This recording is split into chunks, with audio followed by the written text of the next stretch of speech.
Hello, నేను miss రావు. అద్దెకు ఎవరైతే ఇళ్లను ఇస్తున్నారో వాళ్ళకి కొన్ని నిబంధనలు ఉన్నాయి. ఆ నిబంధనలను పాటించకపోతే రాష్ట్ర ప్రభుత్వం చర్యలు తీసుకోవచ్చు. ఆయా రాష్ట్రాలు రెంట్ కంట్రోల్ యాక్ట్ అనే దాన్ని ఇంప్లిమెంట్ చేస్తూ ఉన్నాయి. దాని ప్రకారం అద్దెలు నియంత్రణ ఉండాలి.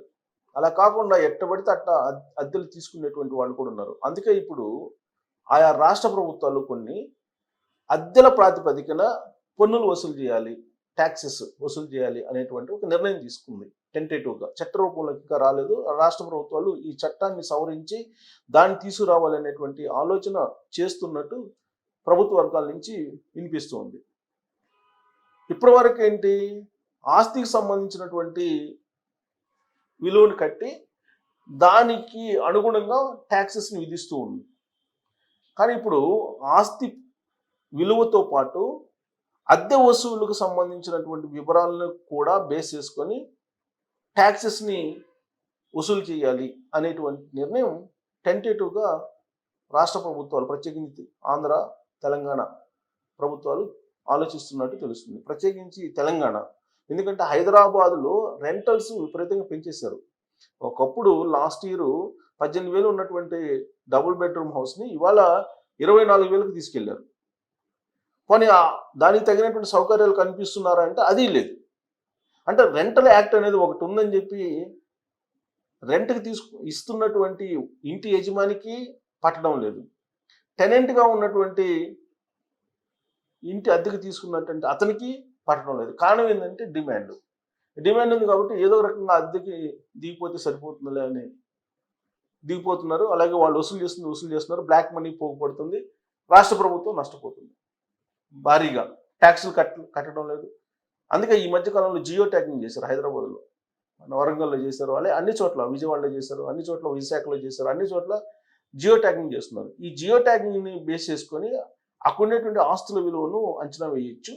అలాగే ఎక్కడెక్కడ రెంట్లకి ఇస్తున్నారు, వాస్తవంగా చట్ట ప్రకారం టూలెట్ బోర్డు పెట్టకూడదండి, డిస్ప్లే చేయకూడదు. అందుకే ఈ మధ్యకాలంలో చాలామంది ఫోటోలు తీసుకొని మున్సిపల్ వెబ్సైట్లో, కార్పొరేషన్ వెబ్సైట్లో అప్లోడ్ చేస్తున్నారు, హెచ్ఎండిఏ దాంట్లో అప్లోడ్ చేస్తున్నారు. అంటే వన్స్ నువ్వు టూలెట్ బోర్డు కనుక డిస్ప్లే చేస్తే కమర్షియల్ కింద ఆ ప్రాపర్టీని వాడుకుంటున్నావు అనేటువంటి అర్థం వస్తుంది. కాబట్టి కమర్షియల్ కింద వాడుకుంటుంటే ఆ ప్రాపర్టీని దానికి అనుగుణంగానే ట్యాక్సెస్ విధిస్తారు. అలా కాకుండా గృహ అవసరాల కోసం వాడుకుంటున్నానని చెప్పి మీరు రెంట్లకి ఇచ్చి వ్యాపారం చేస్తూ ఉంటే అది చట్ట విరుద్ధం. అందుకే ఇప్పుడు చట్టాన్ని మరింత పకడ్బందీగా తీసుకురావాలని ప్రభుత్వాలు ఆలోచిస్తూ ఉన్నాయి. ప్రాపర్టీ ట్యాక్స్తో పాటు రెంటల్ ట్యాక్స్ కూడా అడిషనల్గా యాడ్ చేయాలి అనేటువంటి ఆలోచన చేస్తున్నారు. అది చెయ్యాలని అంటే first tenant act rent control act ఏదైతే ఉందో దానికి అనుగుణంగా టెనెంట్ కానీ లేదంటే ఇంటి ఓనర్ కానీ ఆ ప్రాసెస్ని అనుసరించాలి. ఆ ప్రాసెస్ని అనుసరించినప్పుడే ఈ బ్లాక్ మనీ తగ్గుతుంది, అలాగే ట్యాక్సెస్ కూడా ఎక్కువ వస్తాయి ప్రభుత్వానికి. లేదంటే ట్యాక్సెస్ రూపంలో ప్రభుత్వానికి రావాల్సిన అమౌంట్ ఇంటి ఓనర్లకు వెళ్ళిపోతుంది బ్లాక్ మనీ రూపంలో. అందుకే ఇప్పుడు దీన్ని అరికట్టడానికి దేశవ్యాప్తంగా కూడా ఆలోచిస్తూ ఉన్నారు. కాకపోతే కేంద్ర ప్రభుత్వం ఏం చెప్తుందంటే ఆయా రాష్ట్రాలు ఆ రాష్ట్రాల్లో ఉండే పరిస్థితులకు అనుగుణంగా మీరు చట్టాన్ని తయారు చేసుకుని ఇంప్లిమెంట్ చేయండి అని చెప్పి కేంద్ర ప్రభుత్వం చెప్తోంది. అందుకే ఇప్పుడు తెలుగు రాష్ట్రాల్లో దీని మీద ఆలోచిస్తున్నారు, ప్రత్యేకించి తెలంగాణ బాగా ఆలోచిస్తుంది. ఎందుకంటే ప్రపంచంలోనే హైదరాబాద్ అనేది ఒక పెద్ద నగరంగా గుర్తింపబడాలి, అందరూ జీవించడానికి, అందరూ జీవనం సాగించడానికి అనువుగా ఉండేటువంటి వాతావరణం హైదరాబాద్లో ఉండాలి అని చెప్పి ఇప్పుడున్నటువంటి కాంగ్రెస్ పార్టీ ప్రభుత్వం భావిస్తూ ఉంది. ధనికులకి పేదలకి మధ్య అంతరం పెరిగిపోతున్న తరుణంలో ఇంటి అద్దెకి మధ్యతరగతి కూడా దిగడానికి భయపడుతున్నటువంటి పరిస్థితి హైదరాబాద్లో ఉండేది. ఇప్పుడే కొంచెం తగ్గుతూ ఉంది అలాంటి పరిస్థితులు. బట్ ఎప్పుడైతే రెంట్ కంట్రోల్ యాక్ట్ ప్రకారం అన్నీ నడుస్తాయో అప్పుడు ఇవన్నీ కూడా తగ్గిపోతాయి. ఈ వివాదాలు ఎందుకు వస్తున్నాయనంటే ఈ రెంట్ కంట్రోల్ యాక్ట్ని అధిగమించేసి ధిక్కరించి ఇంటి ఓనర్లు చేస్తున్నటువంటి పని, టెనెంట్లు చేస్తున్నటువంటి పని, దానికి బ్రేక్ వేయాలని రాష్ట్ర ప్రభుత్వం భావిస్తుంది. ఏంటి అసలు ఈ టెనెంట్ యాక్ట్ ఏంటి అనేది మనం గ్రోక్ నేను అడిగాను, అసలు ఏంటి అని. ఎక్స్లోకి వెళ్ళి గ్రోక్ని అడిగాను నేను, ఏంటి అసలు ఈ యాక్ట్ ఏంటి, ఈ యాక్ట్ కనుక అమలు కాకపోతే వచ్చే పరిణామాలు ఏంటి అనే దాని మీద నేను అడిగాను. అడిగితే అది చాలా పాయింట్స్ చెప్పింది. నేను ఆ పాయింట్స్ నేను చదివి వినిపిస్తాను. యాక్చువల్గా rent control act, model tenancy act 2021 ఇది 2021లో తయారు చేశారు దీన్ని. దీని ప్రకారం రాష్ట్రాలు అటు టెనెంట్కి ఇటు ల్యాండ్ లార్డ్కి ఇద్దరికి హక్కులు బాధ్యతలు రెండు తెలిసేలా ఈ చట్టాన్ని రూపొందించారు, అద్దె చట్టాన్ని. దీని ప్రకారం ఏంటంటే తప్పనిసరిగా రాతపూర్వక ఒప్పందం జరగాలి. ఎవరికి?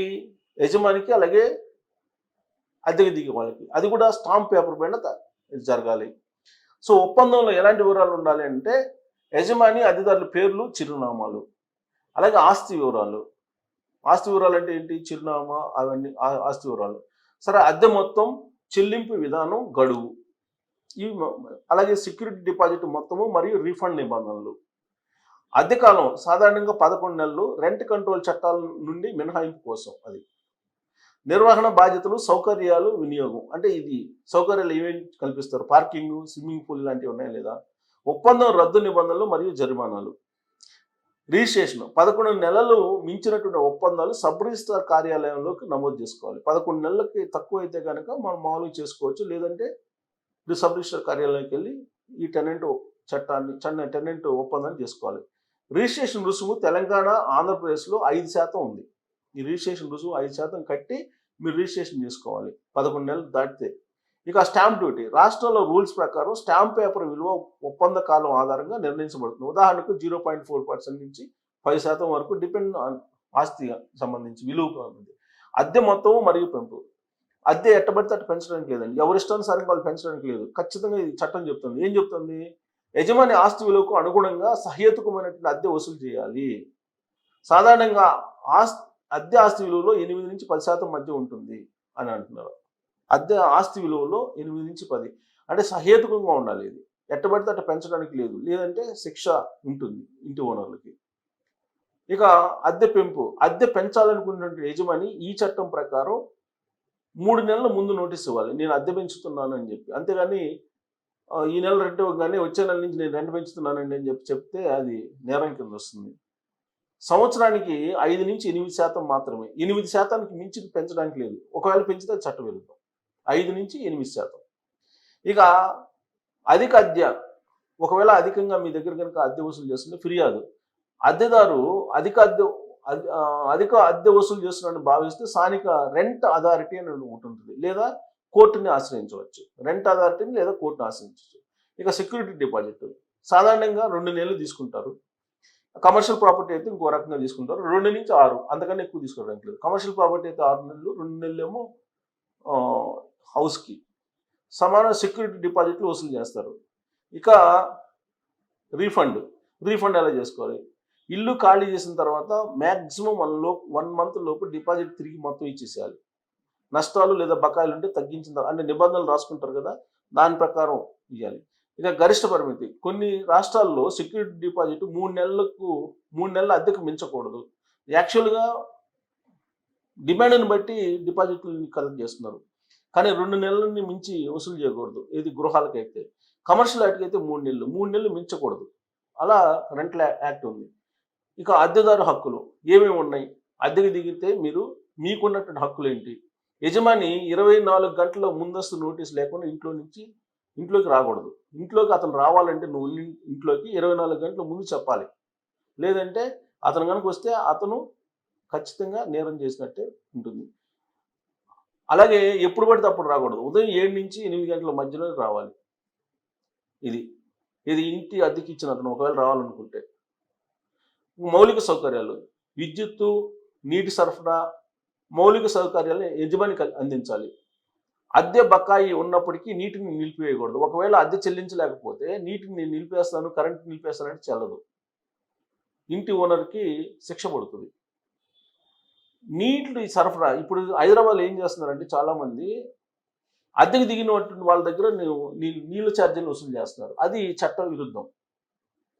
అద్దెకి ఉన్నటువంటి వాళ్ళకి అన్ని సౌకర్యాలు కల్పించాల్సిన బాధ్యత అద్దెకి ఎవరైతే ఇస్తారో ఆ ఇంటి ఓనరు, అతనిదే బాధ్యత. అదనంగా నీళ్ళకు వసూలు చేయకూడదు.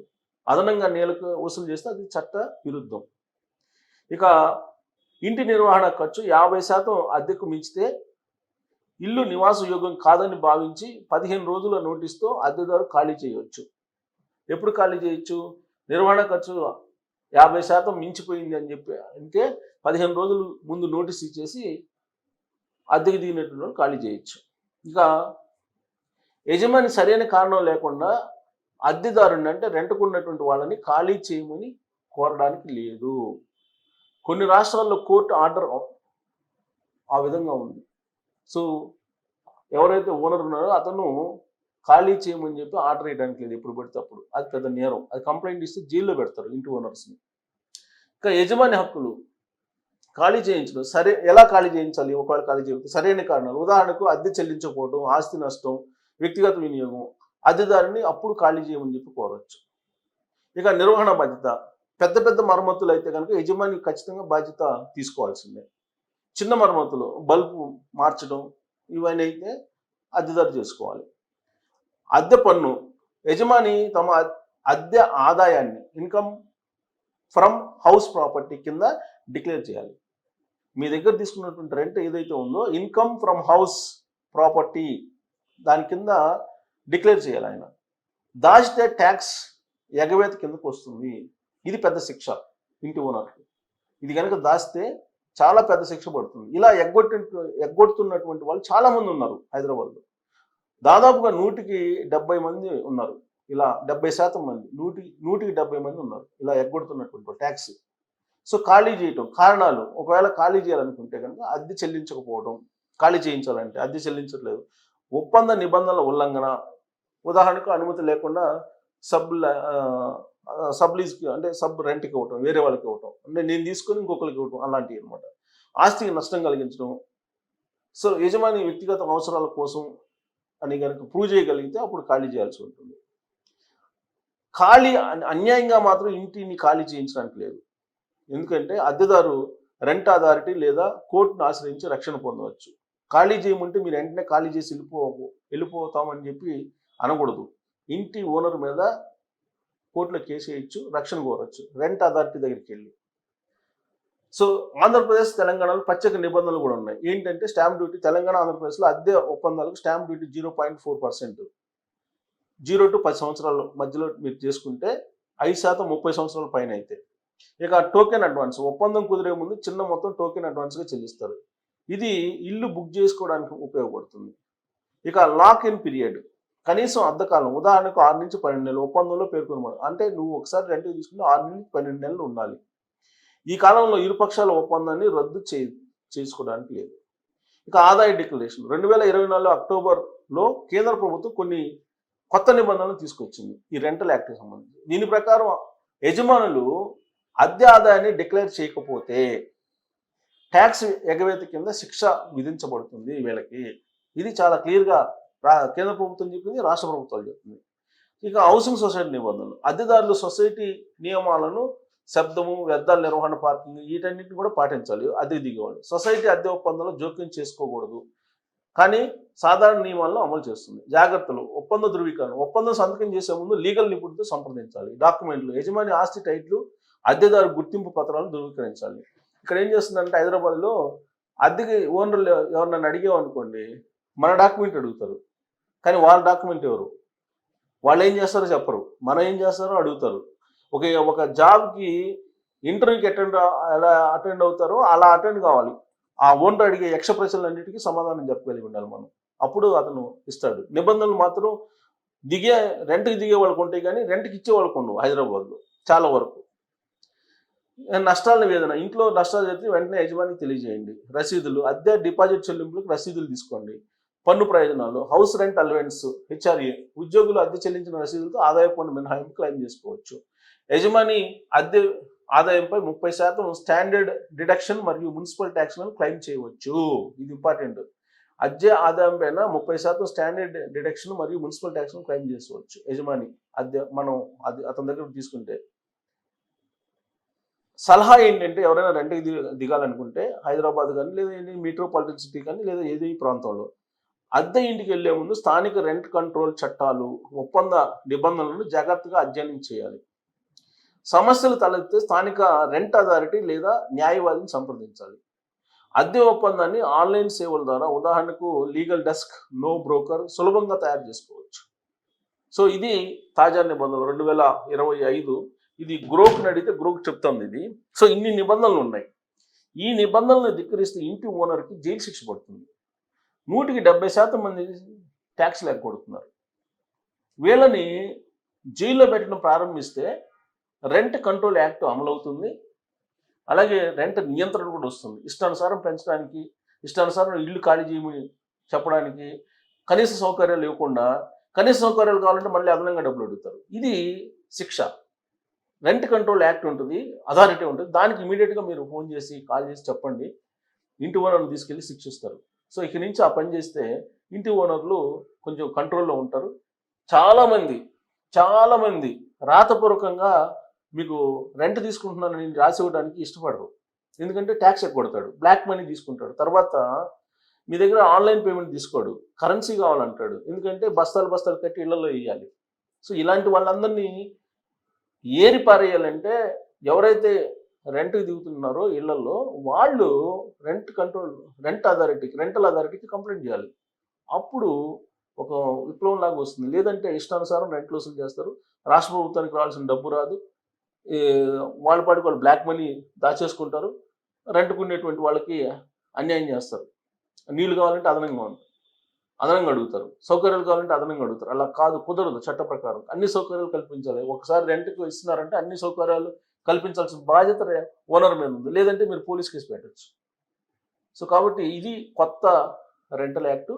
దీని మీద రాష్ట్ర ప్రభుత్వాలు కూడా చాలా సీరియస్గా చూస్తున్నాయి. ఎవరెవరైతే బ్లాక్ మనీ పోగేసుకుంటున్నారో వాళ్ళ మీద కూడా చర్యలు తీసుకోవడానికి, దానికి తగిన చట్టాన్ని మళ్ళీ ఎన్హాన్స్ చేయడానికి కూడా రాష్ట్ర ప్రభుత్వాలు ప్రయత్నం చేస్తున్నాయి. కాబట్టి రెంట్ కంట్రోల్ యాక్ట్ ప్రకారం మీరు ఒప్పందం చేసుకున్న తర్వాత మీ ఇంట్లో దిగండి. ఖాళీ చేయమని కానీ ఖాళీ చేయాల్సిన అవసరం లేదు. అది ఒకవేళ ఖాళీ చేయమంటే మీరు పోయి కేసు పెట్టచ్చు. కాబట్టి రెంట్ కంట్రోల్ యాక్ట్ని మీరు చదవండి. ఒకవేళ చదవలేకపోతే ఆల్మోస్ట్ అందరూ మొబైల్ ఫోన్స్ వాడుతున్నారు కదా, ఎక్స్లోకి వెళ్ళి మీరు గ్రోక్ని అడగండి. రెంట్ కంట్రోల్ యాక్ట్ ఏంటి, మనకు ఉండే హక్కులు ఏంటి, బాధ్యతలు ఏంటి, ఇవన్నీ కూడా వస్తాయి. వాటిని మీరు పాటిస్తే కనుక హైదరాబాదు, ముంబై, ఢిల్లీ, బెంగళూరు ఇలాంటి మెట్రో నగరాలే కాకుండా చిన్న చిన్న పట్టణాల్లో కూడా ఇది చదువుకుంటే కనుక కొంత రెంట్ కంట్రోల్ అవుతుంది. అదర్వైజ్ రెంట్ మామూలు వాళ్ళకు కూడా అందనంత ఎత్తుకు వెళ్ళిపోతుంది. అల్టిమేట్గా బ్లాక్ మనీ పోగొడుతుంది. ఇది దేశానికి మంచిది కాదు, దేశ ఆర్థిక పరిస్థితి కూడా మంచిది కాదు. దీని మీద మీ అభిప్రాయాన్ని తెలియజేయచ్చు. Thank you.